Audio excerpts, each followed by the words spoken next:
The State Department has issued a special advisory for parts of Mexico just days before the holidays. Eyewitness News reporter Mariah Medina has more about the advisory and safety tips for travelers.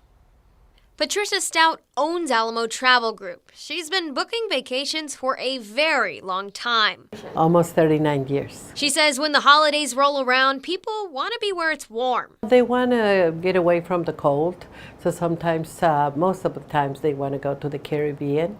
And then we have also Mexico, the Mexican Riviera, that is very popular. Cabo San Lucas is becoming very, very popular. The State Department has a message for you if you're planning on going south for the holidays.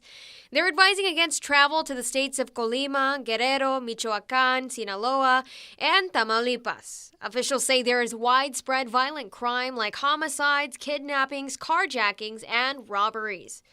The advisory says you should also reconsider travel to these 11 states for the very same reasons.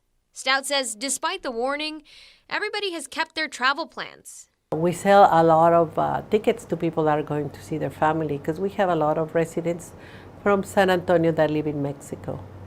She says she doesn't sell vacations to the dangerous areas often, but if someone insists, she'll oblige, but point travelers to the State Department's warnings. She says travelers can stay safe using simple common sense. Don't go out late at night.